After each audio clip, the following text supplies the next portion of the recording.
John.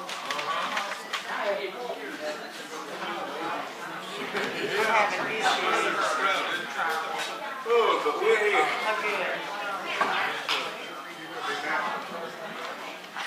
Now, see what you want.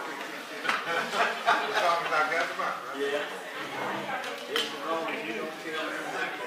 Ready. Mama Chi-Chi was a freak. Cherokee. Well, yeah, Cherokee. Don't tell me he's a Cherokee.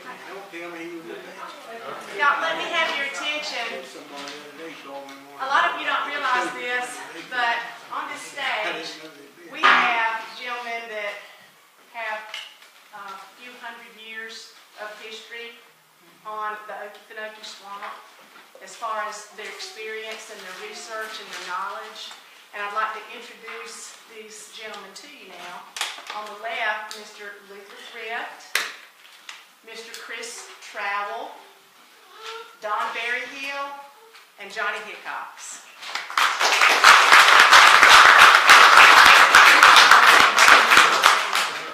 And I want you fellas to talk about whatever floats your boat or paddles your canoe. Well, one thing I'll tell you, I'm the baby of the group.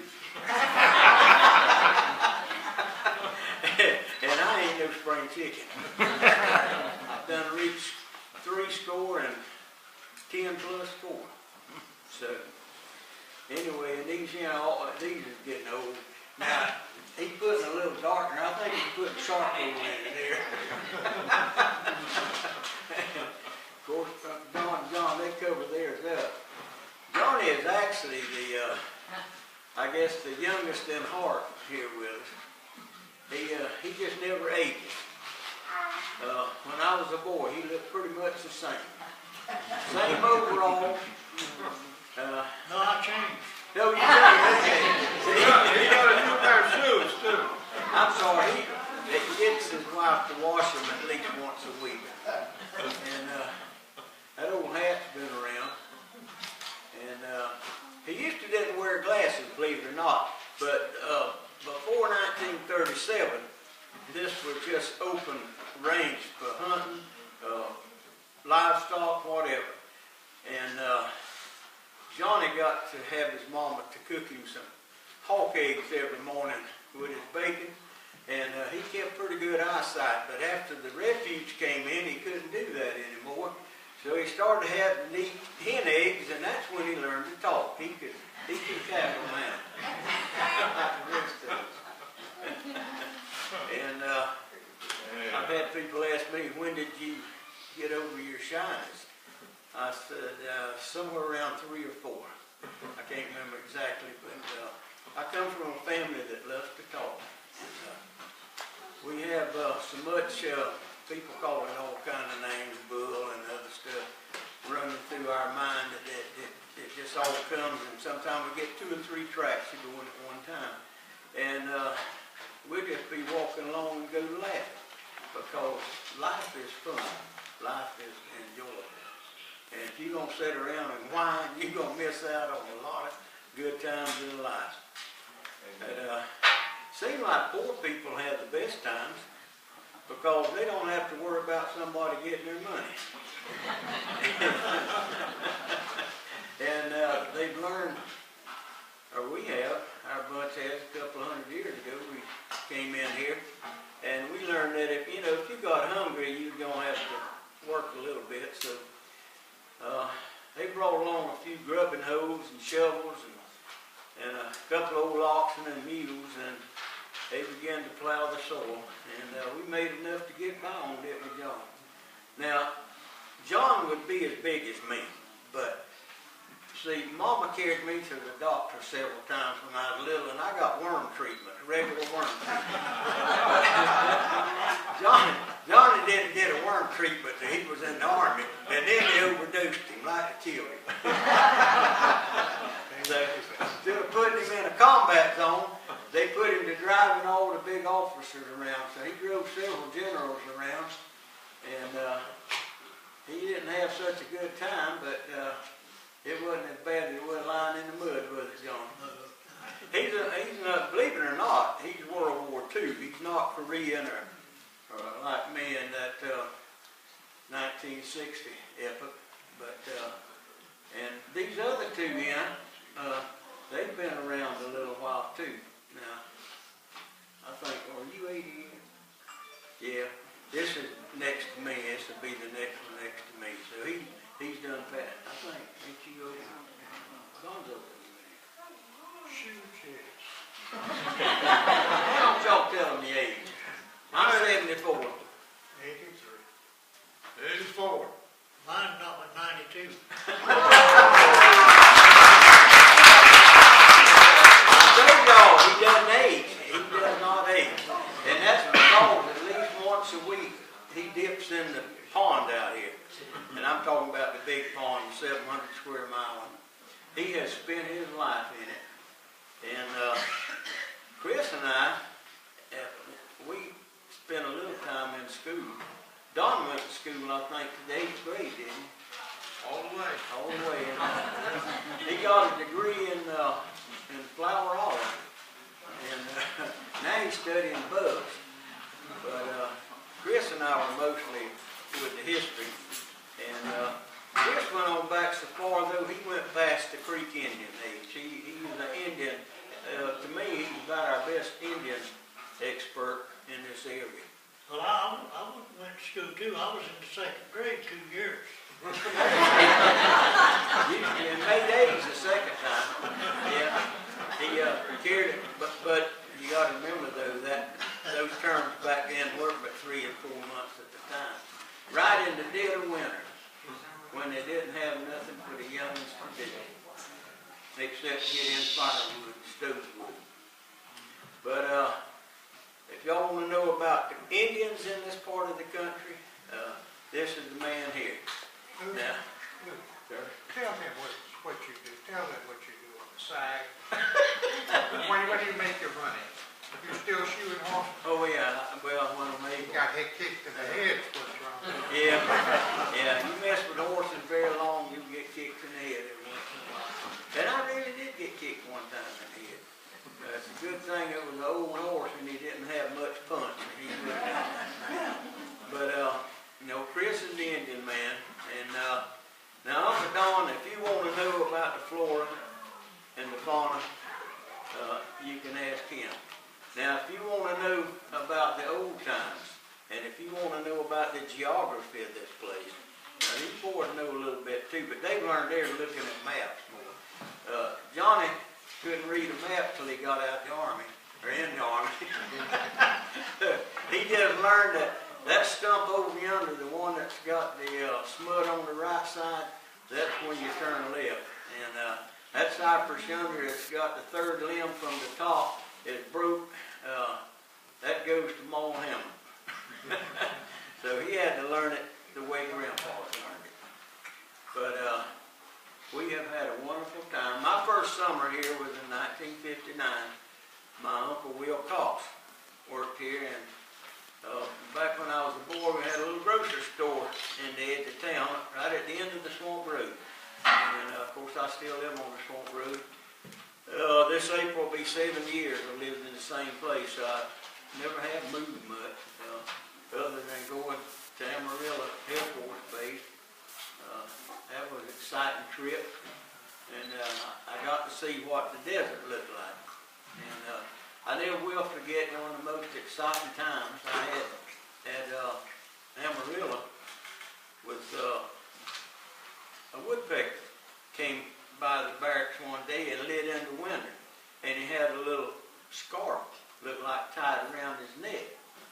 And then he flew off, and I asked one of the boys that lived in Texas, I said, what in the world, why has he got a scarf? He said, that's not a scarf. You'd have looked close, you'd have seen there's something in that. He said, that's his lunch. He said, the trees are so far apart, the woodpeckers have a pack of lunch. Anyway, I learned how dry it was out there. And I could tell you a lot of more about it, but I got to get to these boys because I do not want to be accused of hogging up the show. You got 3 performers here that once you get them wound up now, 1 or two of them, they'll sit around and act like they can't hardly go. This one, yeah, he's kind of like myself. Once he gets wound out, he can go. Because his mind works kind of like mine. One thing leads to another. You think of Uncle Henry, you think of Aunt Minnie. You think of Aunt Minnie, you think of Uncle John. And it just goes on and on.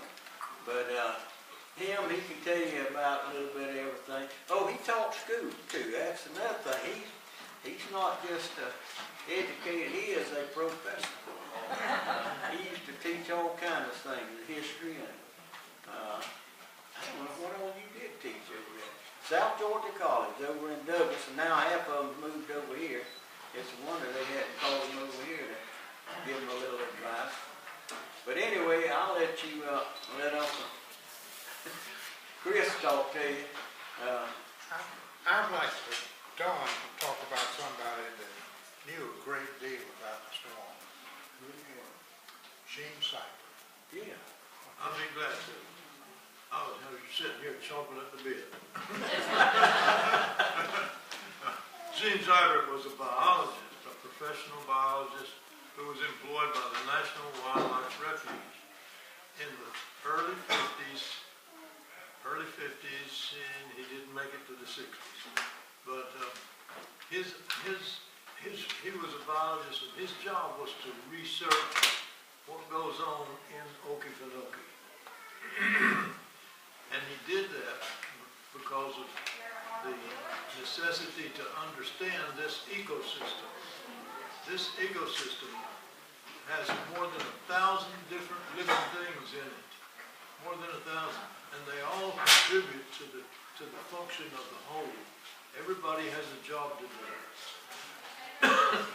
Gene was trying to figure out how lakes appear in the swamp. How do floating islands appear in the swamp? And his research bounded on those two things. When all this vegetation falls into the swamp, it decays, and as it decays, it creates gases. Gas is one of the normal decay products. And if you go out through the swamp with a push pole, and which we've all done, with a push pole, you just see bubbles coming up out of the bottom, just rolling bubbles up. Right over here in front of our boat dock is one of the most productive places in the whole Okefenokee. I've been around a lot of it, not all of it, but a lot, and that is really the best, most productive place. And when you leave here, if you have time, you might just stop by over there and ask one of those local guys to take a push pole and punch the bottom and watch what happens. It is amazing, the gas that comes up. So when I first came here back in the 50s, in 55, 56,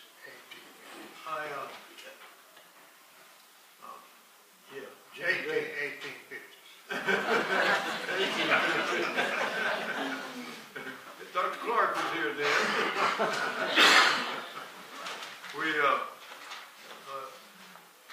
We found that almost anywhere you punch down in the swamp,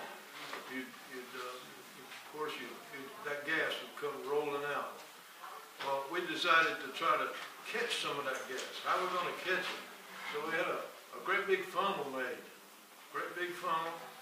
Put that funnel down on the water, put a hose on top of it, and juke the bottom underneath, and the gas get caught in this big funnel. Then we run a hose over to a jug of water, underwater, and we let the funnel sink, and it fills up the bottle with gas. So now we've got swamp gas in a bottle. And we can allow students to examine this. What color is it? Does it have an odor? Does it have any other properties? And so ultimately, somebody figured out, hey, let's strike a match and see if it'll burn. Woo! And it does. So in the course we teach, that's always one of the first things we do that evening, first night of the class. Mr. Gene Cypher figured out that gas is what causes trembling earth to occur. Mr. Seifert figured out and saw it happen. He saw it happen, and you can see it happen too. If you go out in the swamp today, you'll see, and as the summer progresses, it becomes more and more obvious. There are little floating blobs will be coming up from the bottom, and if you disturb one of them, it just disintegrates and goes back to the bottom. But if it doesn't get disturbed, other things will come up around it, and they melt together, and they grow together, and vegetation grows up on it, grasses, shrubs, and eventually trees.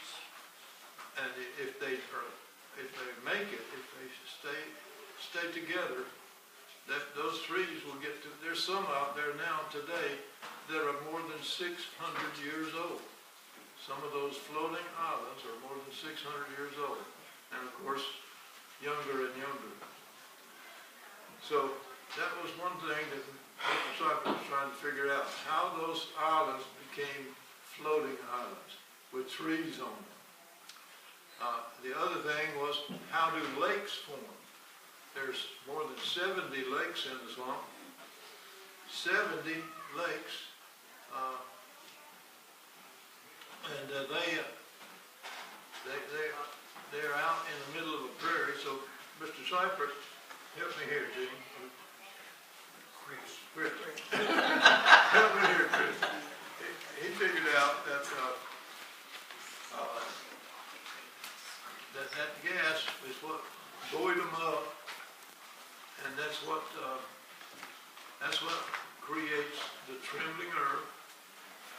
And also, the lakes are the result of the fire. When the swamp burns, about every 10, 20, or 30 years. However, recently it's been in the last 20 years. We've had about 3 fires, 3 or 4 fires. When those fires burn out a lot of the dried out peat, and it fills back up the water again, that's what creates the lakes. So fire creates the hole in the ground. Then when the rain comes back, voila, there's our lakes. So those were 2 major concepts about understanding the swamp that Gene Seifert shared with us. And he retired, I think it was back in 1959 or 60. What do you think, Chris? A little bit later. 65, maybe. A little bit later. 1972. 72. Okay. Retired twice. So he's not the only one. There are hundreds of biologists who've been here all over the swamp, coming in at all entrances. I have a friend, I think I'm talking too much. Johnny? No, go ahead. Go. Yeah, believe it or not, I've got a friend. His name is Luther. That's called right by soda water. He's a friend I have, his name is Dr. Fred Rich. He's at Georgia Southern University. You know him? So Dr. Rich did his dissertation research in here. And his dissertation was concerning the pollen grains. Pollen grains are some of the most durable organic materials in nature. They will last thousands and thousands of years. How old is this swamp? Well, we think about 6,000 years old. We think about 6,000.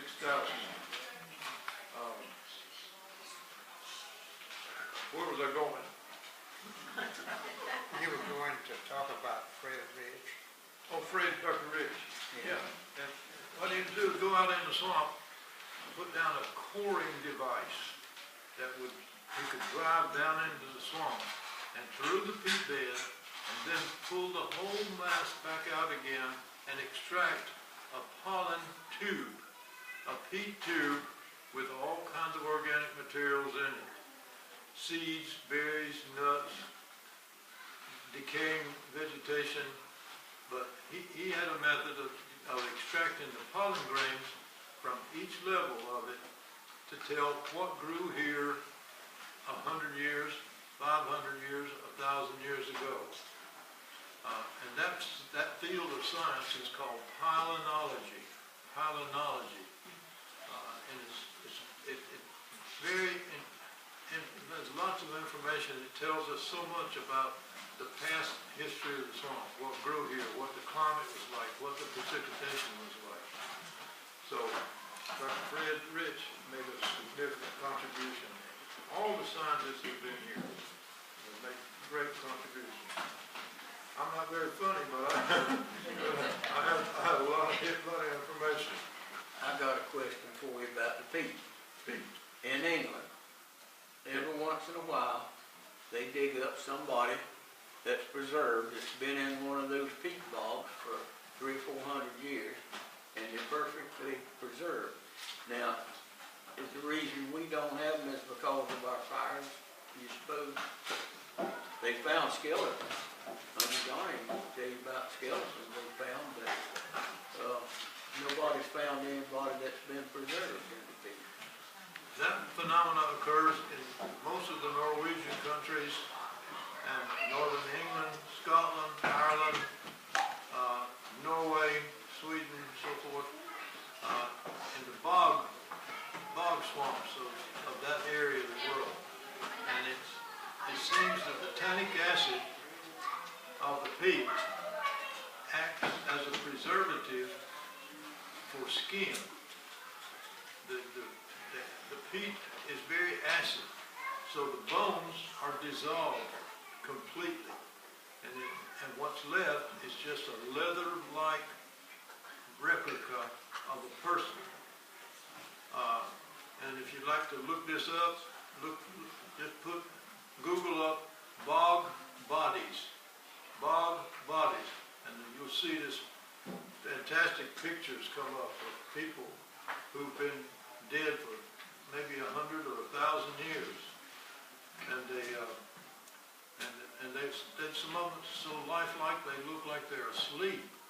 They really look like they're asleep. But there's a lot of pictures of it on the internet.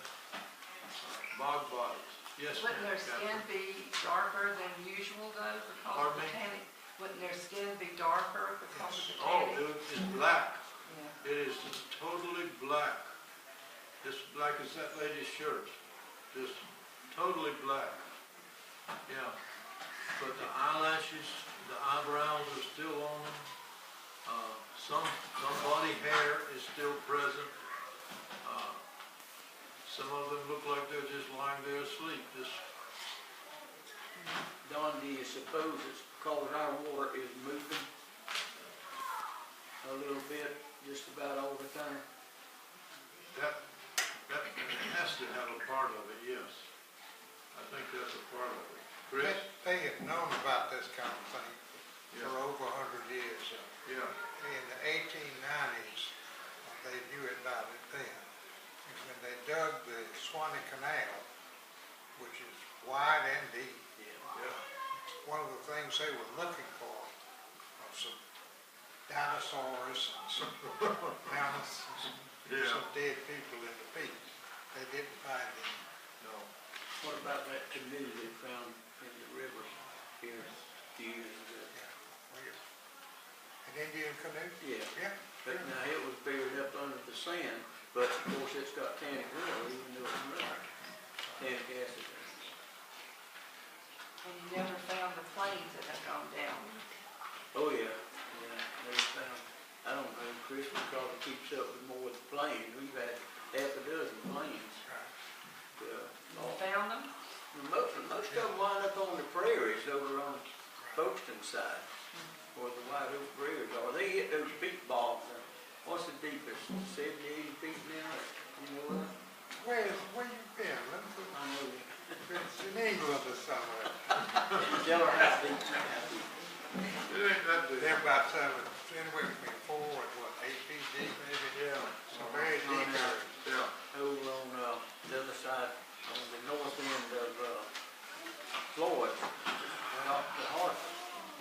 I mean, not that, Everett, they went down, over 20 feet. Yeah. in some of the places. Yeah, on the south side of Blackjack, south side of, what's the island I'm thinking of? Floyd. On the south side of Floyd's Island, there's a deep place. And on the south side of Blackjack is where John Hopkins found an upwelling of a freshwater upwelling that was just rolling, boiling up. You know, we used to have, what they call them, what kind of wells, I guess, artesian. Used to be artesian. And down at Kingsland, Georgia, on the highway, was a bar named the Flowing Well. And that the people who lived nearby there would come and collect that water and take it home and use it for their personal use. And they said it had medicinal values. Well, find out something else. You can get all the smell. The smell with me. Well, you talk about all this gas. What does it smell like in the late summer when it comes how out? does it smell? Uh-huh. It has some ammonia, it has some, But what does it smell like? Don't talk about all these ammonias. don't say that. It It ain't, smells like rotten eggs, doesn't it? yeah, it ain't good. How's that? Hydrogen sulfide, it probably has a little ammonia and some CO2 and it does have methane, CH4, methane, because we know it will burn. We burn it, beginning to burn every one of the courses you can see. Tell us about the Native Americans that lived here before the Europeans settled. Yeah, as loudly as you can, guys. Chris, Right? talking about the Indians.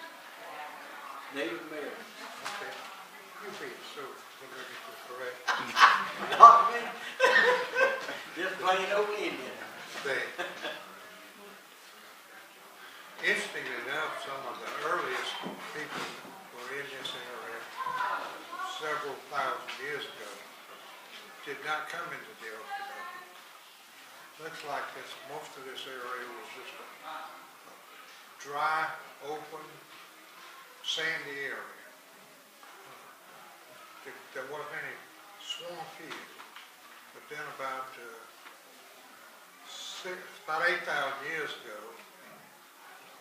we got more rain, and we got enough rain, and we got warm enough that the glaciers started to melt, and water level rose, and as a result of this, you got all kinds of springs going in, and as a result, peat began to form, some new peat.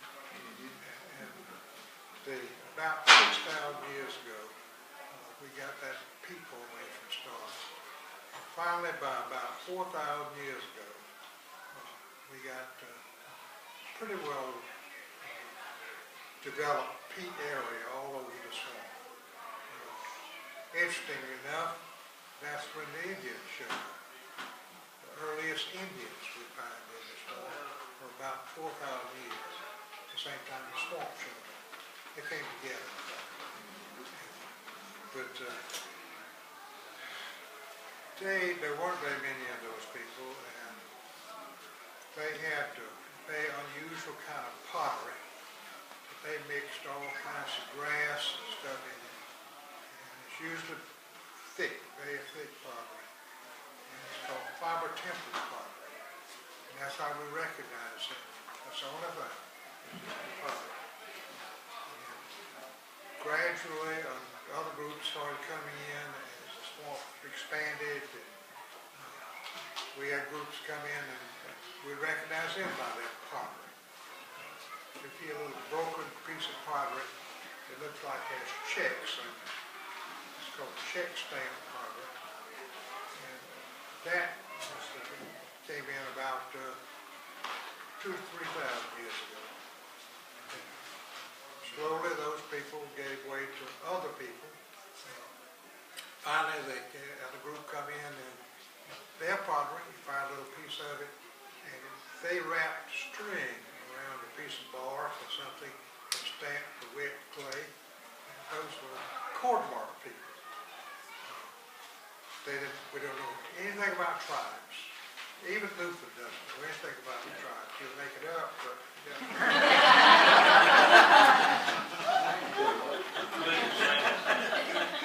Make it up. but the earliest Indians we know that really by name that came in here were the Timucuans. Some people like to go down to Jacksonville and call it Timucuans or something. Timucuan. Well, the man who did the dictionary of Timucuan language called it Timucuan. So I'll let him decide. But they came in and they were here when the Spanish showed up. And they were big. Some of them were big and some of them were short and fat. But you know how I can't believe we have fatties. it is. Well, I know I got Indian. Ain't that much before I get my That's probably. fat here. But they were here when the Spanish showed up. They were living particularly along the eastern edge down around Kingfisher Landing. They had a pretty big settlement there. And but the Spanish came up from Jacksonville, and they like to come up and pick them up and take them back and let them do the work. But they didn't take to that too well. Based on the fort. That's right. So they took off a number of them onto Floyd's Island. They were there about 1650, 1700. And we know they were there because I found one piece of pottery on the island at Boat Lake. Just one piece. It was turned, and that's the kind of pottery they made. The Spanish, however, they couldn't do all that work, so they came in and sent the soldiers trying to chase them down, but they managed to escape, and they moved on to a number of other islands, apparently, briefly. They got tired of trying to make a living in this one, too. So they gradually moved out, moved south. They moved down around St. Augustine, where the main Spanish headquarters was. Finally, however, even then, they just died. Apparently, they died as much from starvation and that kind of thing as they were just disheartened, despair. Finally, however, I think there were less than 500 of them. They moved to Cuba. I guess they didn't take well the colony. They disappeared as people. You know, we talk about Mexicans coming in to our country. Well, they were here before we were. The only thing, they didn't find gold, so they went back to the Mexican, on the Mexican side. But, And oil. yeah, but you got to remember that most of the Mexicans have Indian blood in them. Because for the first, 50 or 100 years they were here, they didn't bring many women with them. So they married Indian women. And so when you see 50 or more percent of Mexicans have Indian blood. You did blood test on those, I guess. Often when people ask about Indians, they're not interested in anything I say, because they don't know anything about that. The only thing they want to know is whether the Creeks or Cherokees. Yeah. And because those names are pretty popular. And they get terribly unhappy when I say the Creeks, because Everybody wants to be Cherokee. their great-grandmother was a Cherokee Indian princess. Oh, yeah. Always the princess. Every tribe had 9 princesses to one one ain't a regular woman. Or so it sounds. But you gotta remember, the Cherokees came to North Carolina like Don's group, and a lot of us had great-great-granddaddies that came through North Carolina in the 1600s. If you had an ancestor that lived in North Carolina in the 1600s, there was about a 7-to-1 chance he'd marry an Indian. So that's how most of us in South Georgia. I've been to a few rendezvous with the Cherokees, and they say that there's more Cherokee blood in the white people down here than there are in the Indians. This was Creek territory, what Macon was about. And you got to remember, Muskogee, which are Creek Indians, we call them Creek, but the Muskogee spoke their own language. It was a different language than the Cherokee. The Cherokees spoke the one that went all the way up north. Tell me. English? No. Algonquin. I'm trying to get you to help a little bit. Algonquins went all the way to Maine. But when you got to Macon, on south of Macon, it was mostly Muskogee or Creek Indians, and they spoke the Muskogean dialect, which was a little bit different. I guess it's kind of like Portuguese and Spanish. You got an idea it's similar to Spanish, but Portuguese is different. I can't speak Portuguese, so I can get along with the Spanish, but I can't get back to the Portuguese. There's always a conversation when we talk about the early settlers. Part of their diet had to be whatever's out there.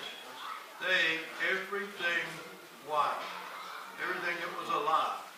They didn't exclude anything, including alligators. And my friend Johnny here has a real live experience with catching, killing, skinning, and dining on the American alligator. John, would you share a little bit? And your dad too? Yeah, well, there was a lot of alligator in my lifetime. But my dad was a one-arm. Now, he lost his arm back when he was 13 years old. He went coon hunting one day, and he decided to carry the shotgun with him, and he leaned it down on the log there, and the dogs was done trailing a coon around. Finally, they treed the coon up, so he reached his arm around that shotgun and went to clapping his hands at the dogs to make the coon get around where he could shoot him. And he knocked the gun off, and he done had the hammer back, and it went off, and shot his right arm off right about here. Several shots went up under his neck here. He walked 2 miles home, and never did go to a hospital. Doctors come to him, and they taped his arm. I talked with people that helped cut his arm off and everything. And they buried that arm after they taped it off. Then he got where he just itched it and hurt so bad. He rubbed it and all. They went and dug that arm up. And then they dug it up and found out ants was all over.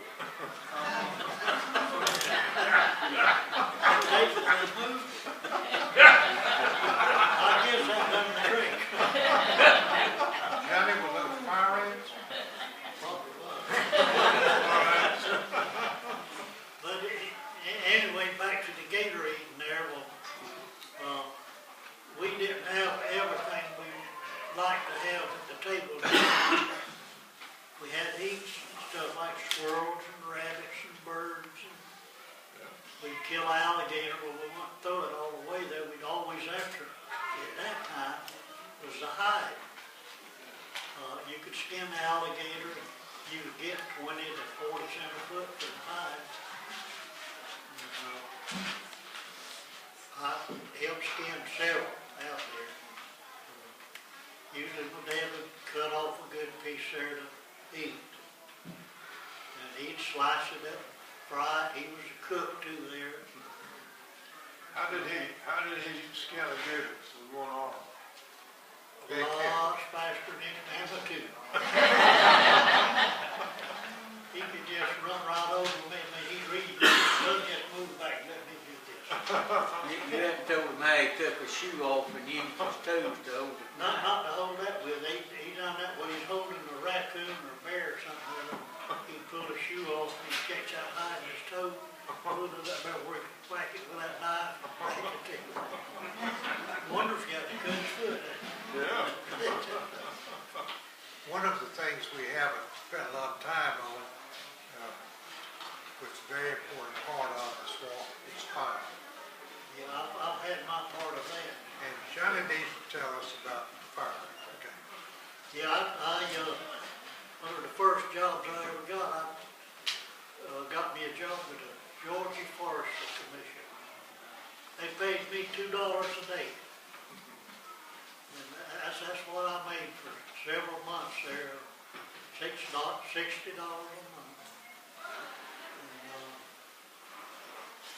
And, we started out lots different than they do forestry work today.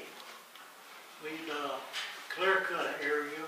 We would always leave 6 or 8 big trees that had burrs and all on it to reproduce with after we cut everything else out.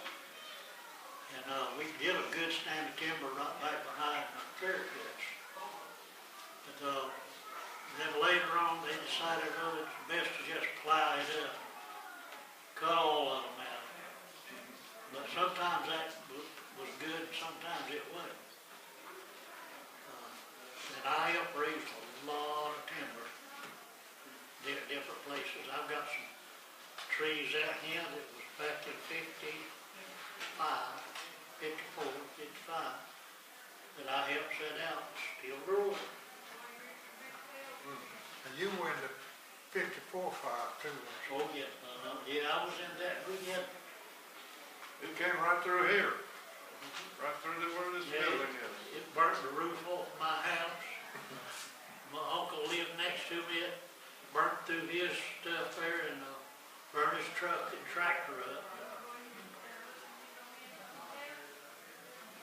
And that's one, that's the same fire at the same time, burnt the top off my house. John, tell them what tree is the best survivor in fires. Of our Oh, well, it would be the cypress tree. cypress just does not burn very well. Try burning it sometime. People used to play tricks. Tell them, John, y'all used to get somebody from up north come in and visit, and y'all go camping, and y'all would cut them up some cypress splinters and tell them to build a fire while y'all went hunting. You couldn't build a fire. If you want to build a fire, you want to get some good fat lighter. That's right. Usually an old stump off an old tree, but you'd have your heaviest fat lighter in there.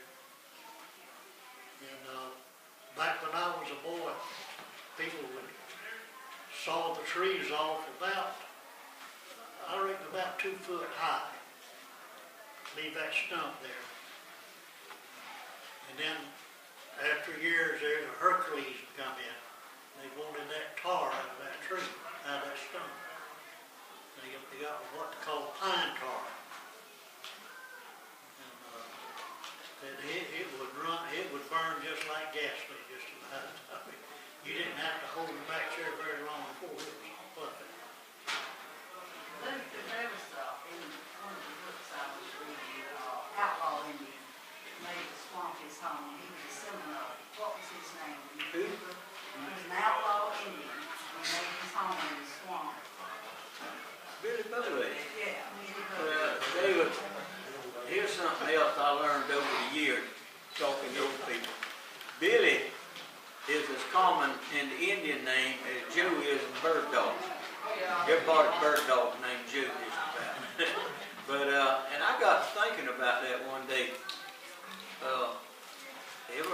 And I got thinking of movies that have been made. There was one with Desi Arnaz Jr. called Billy Two Hats. there's several more movies I could think of. The Indians in there would be Billy. So I said, well, there must be something to that. They like the name Billy for some reason. Tonto come in there somewhere. Who? Yeah, Tonto was a different tribe. You know, he was, they got white kids bunch out. Well, can I ask a question? Of all the movies you was in, which one was your favorite? That's it. Swamp movies, that is. I believe that Tender Warrior was probably one of my I favorites. got a copy of that. I got several swamp. Y'all can pull that up on the internet, I imagine. I went to school with Sean Lee, Yeah. and we wondered why he didn't ever come to school because he was in that movie Yeah. in the 6th grade. Yeah, me and Charles's daddy was good friends. He was a high sheriff. I remember. Dad used to He'd get you out of trouble. They got a leopard too, that y'all had fun with.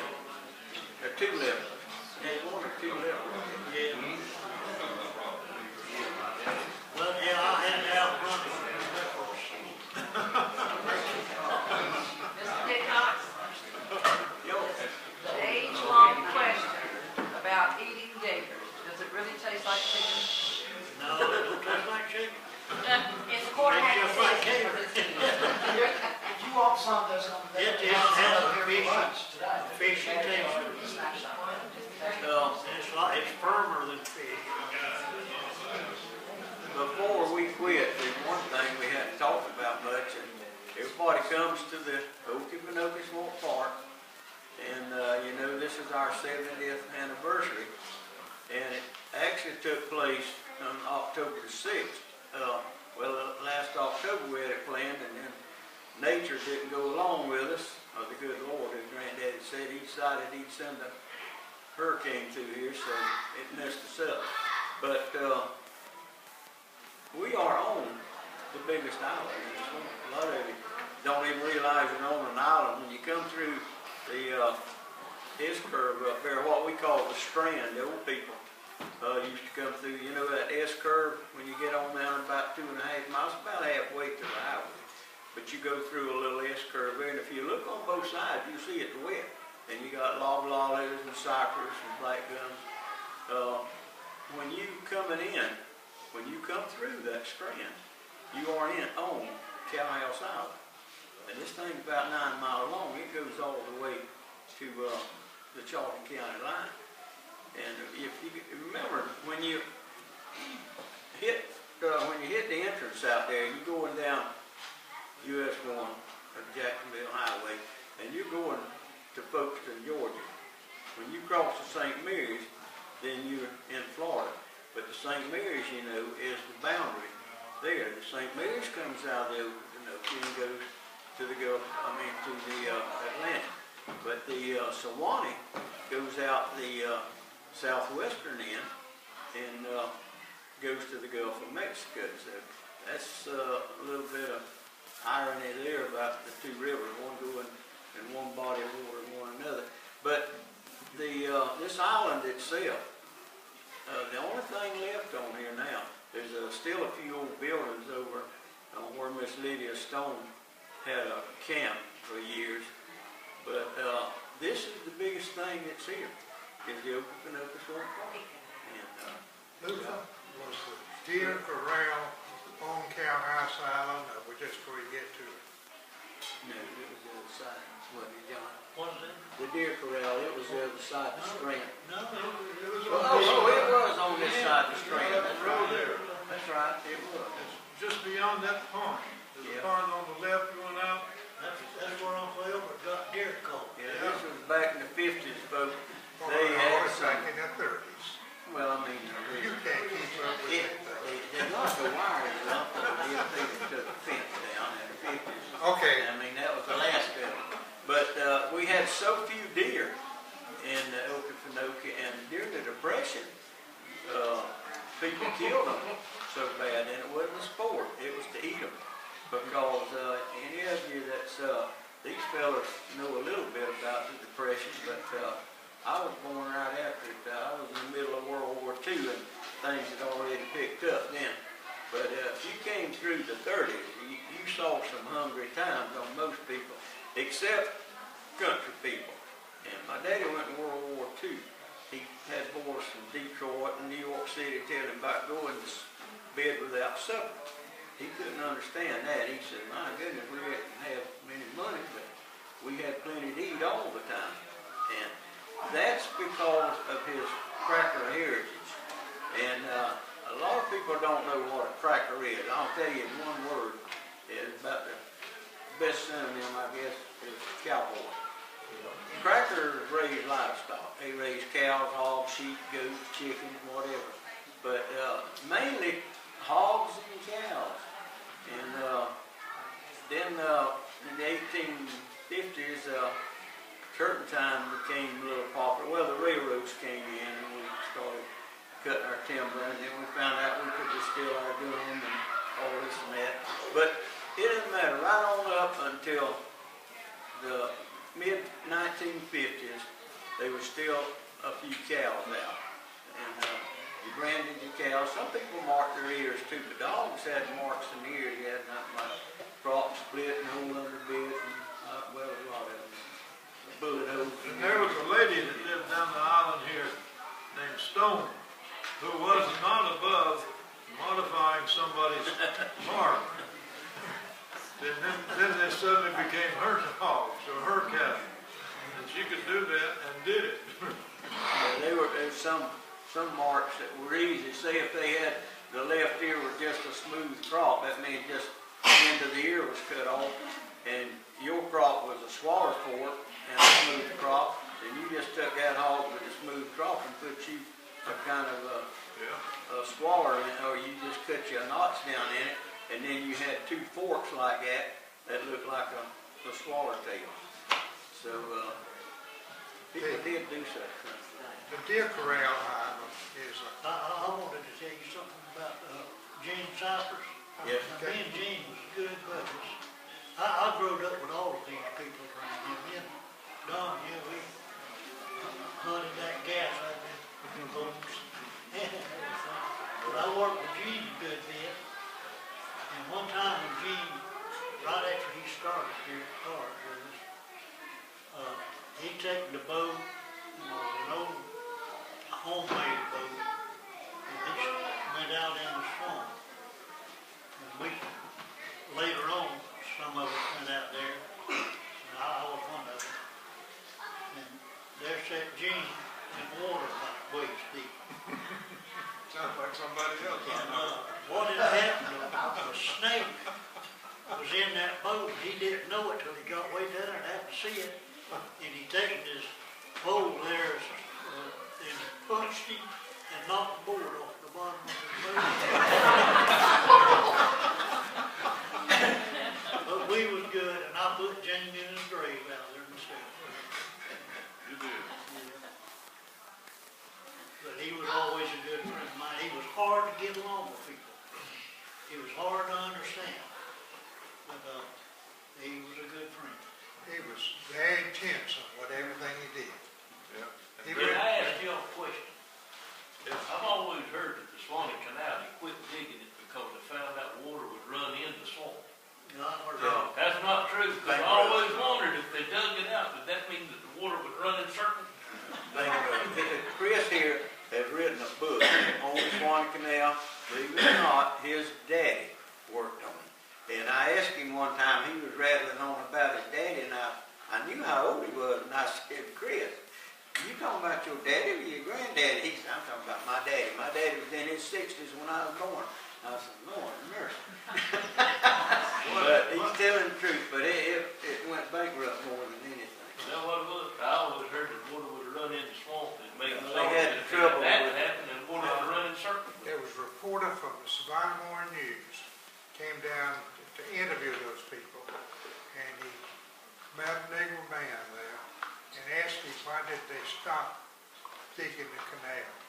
And that black fellow told him that, well, the water was running into the swamp rather than running out of it.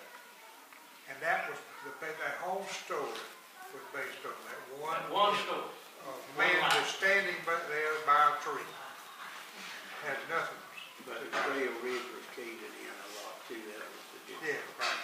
When they were digging the that canal, and they started digging through Trail Ridge. Trail Ridge is about 30 feet higher than the swamp. So they had to dig a ditch, not only through the swamp and the peat, but through this Trail Ridge. So as they got down deeper and deeper into Trail Ridge, they hit a water table. And today, that water table is still running, and it runs both ways. It runs down the east side and back into the swamp on the west side. So it's not a big flow, but it's a constant flow. If some of you want to get an idea of what Trail Ridge looks like, one of the best examples is going from here to Brunswick. When you get Outside Hoboken. outside Hoboken, just a few miles, you see the highway start going up, and it will go up until it gets to that fire tower there, which is right on top of it, and then you go down. So you have just gone over Trail Ridge, and that thing, how far north does it go? Almost to the, Oklahoma River. Yeah. And you see, that's what held this water back. That's why the Okefenokee is here today, is because Don says there's several more ridges, but Trail Ridge is the biggest one. Two ponds mining on it down where I live, Baker County, Florida, right now. Yeah, it goes all the way down to, what's that little town? The other side? Lottie and another one. Waldo. Yeah, it's the other side of Rolusty. Not too far the other side of Rolusty. I know you have a book in the gift shop. Do anyone else, any other have books that's in the gift shop? I do. Yeah, it took me 40 years, and he forgot all about it. But he finally, I started with him about 40 years ago. Of course, Chris and I've been writing after I learned how to print good. And then I took typing because I'm left-handed, I can't write good. So I had to take typing. But Chris started writing, I think, about 3rd grade. But he wrote all kinds of stuff. I printed. You print it too? Well, I still print most of the time. I can print better than I can write. They don't teach cursive anymore, so you're out of style if you write. You've got the text now, and the spelling has gone wild. Anyway, but Don's got a book. If you want to see, I got on to him years ago. I said, why don't you do one? Dr. Harper didn't finish his last book. Bill Presley finished it, but it wasn't that much on the plants. But Dr. Harper's wife, Jean Sherwood Harper, was a botanist, and she did all kinds of stuff. He had hundreds of photos I got to see of all the native plants that we have here. So what's the name of your book that's in there? Tales of Old Okefenokee. Okay, and it's kind of an ink drawing. Ma'am, it's about 50 short stories. It's about the old people, and it covers mostly the 1800s. Is double ugly in that one? Double ugly. Oh, let me tell y'all, that's some good. And I don't know if they got any. I got some in the truck, but don't bring them. But anyway, I got him to critique the thing for me, because he's pretty good at it. My sister, she went through the English and all for me. I was also cheap. But yeah. But I let him look at it first to kind of go over the story. And I thought he'd like something about Mademoiselle or Obadiah Barber or Lydia Stone. I figured that'd be one of his favorites, because he's his story. He went to laughing, and I said, what was your favorite story? And he said, Double Ugly.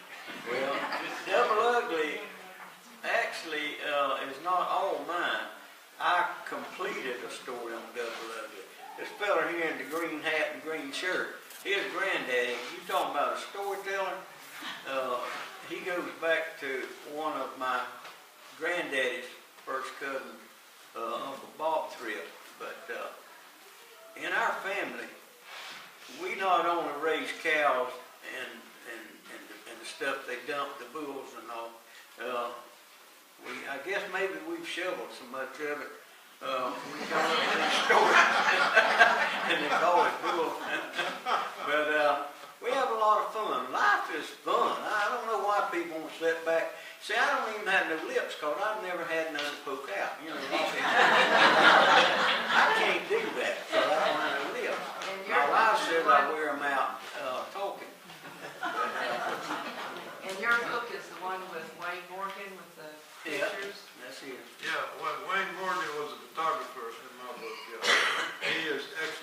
about 6 hours to go all the way around his head.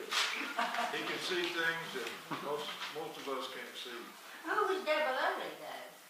Yeah, Double what Ugly. did your mother say about Double Ugly? Double Ugly lived back in the late 1800s. I think he was born somewhere in the late 1880s.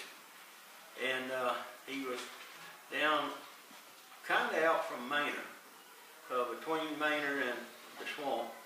And there was several fellas that carried the pseudonym or nickname Double Ugly. But the real Double Ugly, I won't try to identify because a lot of the family, you know, if you have a child this day and time, and it's so ugly that you can't look at it after it's born, then when Double Ugly was born, Dr. Will Folks delivered it, and he was the most famous physician in this area. And he went to deliver it, and he came out there and he told the daddy, he said, I don't think you ought to go in right now. He said, you know, I just come through the Confederate War. He said, I thought I had seen every kind of disfigurement there is. But he said, that child, he said, I'm trying to keep her, said she's kind of sedated now. I said, I gave her something, so she won't really get a good, clear picture of it. But anyway, Double Ugly was so ugly that his mother, you know, back in those days, women wore a bonnet and it had a bib on it. They pulled the bib down. It was a good shape for them. And anyway, when she'd start to change it, they called them hippies back then.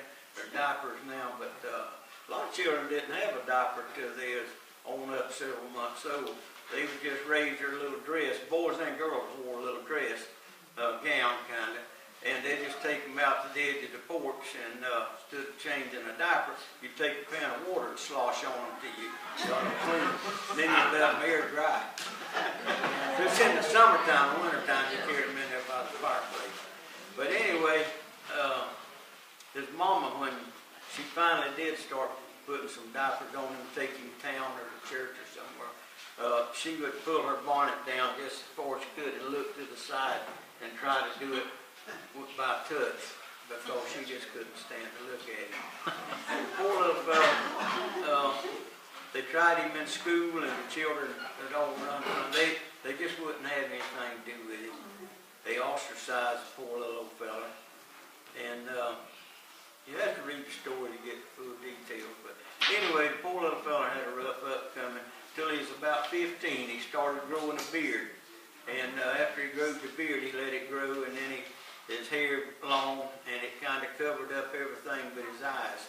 And so then they started him to school. So he was really about 15 before he started school. But he never had a dog. His daddy come home one day, somebody gave him a hound puppy, and it was cockeyed or cross-eyed. So he kept that dog till it was old. Yeah, I mean, it died with it. But every time the dog would look at him, the dog would be looking off to the side. So the dog never got a good look at him. And his mule, I forgot what the mule's name was, but he had to keep the blinders on him all the time.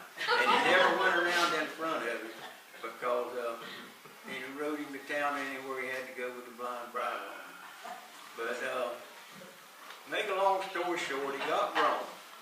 Well, there he was by himself, just his dog and his mule was about the only thing that would associate with him. And a few of his old school people had come by to see him, but when they'd come by, they'd always look down when they were talking to him. And he went to Argyle one day, and there was a young girl in there behind the counter of the little store, and he fell in love with her. And a little while they got married. Now, this girl never got a look at him. She was blind, totally blind. So they had a good married life. And anyway, later on, I won't finish the story because it'll kill it. But anyway, they had some children. And they were, I think the first baby weighed 12.5 pounds or something like that. And yeah, it was a big young. But anyway, they had a happy marriage. They had had something right there at the end. She almost left him one time. Well, I will go in and I'll tell you why she almost left him. He was out there laying by his corn in the late spring, and it was getting warm, and he got a little overheat, as people would say. And he got to the house, and he just fell out on the porch, and she heard him. She went out there and got a pan of water and a washcloth, or a dish rag, as they call it, and started wiping his face and all, trying to bring him to. And at that time, she got the feeling of his face. And that night, she took Little Ugly after Double Ugly went to sleep. Oh yeah, Little Ugly was baby. It was only half ugly though. You look at it on one side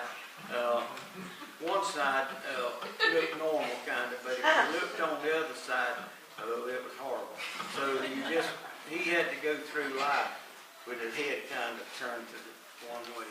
Anyway, she was leaving, and a terrible thing happened to her, and Double Ugly got out there and saved her and the baby, and then she hugged him, and they kissed, and she forgot about how ugly he was, and they went back to the house and lived happily ever after. Ladies and gentlemen,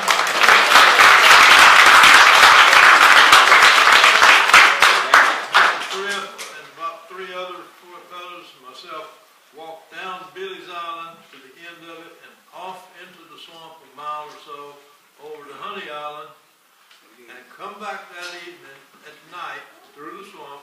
Yeah. And that fella has not closed his mouth yet. We have a lot more planned for our day, and gentlemen, we want you to have time to take a break, have some lunch, get some water, and we'll see everybody over at the pavilion for our ribbon cutting reenactment and our guest speakers. Yes, sir. One other thing. Yes, sir, Mr. Trowell. Luke, what did your mama say when you let her read your story about Double Ugly? Yeah, I gotta tell you, you tell her. I don't. She hurt my feelings. Luther, you have really made a mistake. You are going to make all kinds of people mad. And then you told I said, I didn't name him. She said, but most of them already knew who it was. He's been dead 50 years. I thought everybody done forgot about Double Ugly. But he said that nothing ever bothered him. He never carried anything but a pocket knife because he never worried about a bear or anything bothered him. Because all he had to do was look at it and it was gone. Even the gum swamp paint. Of course, I outran a gum swamp paint. But nothing bothered him. Ladies and gentlemen, we want to thank you for your patience, your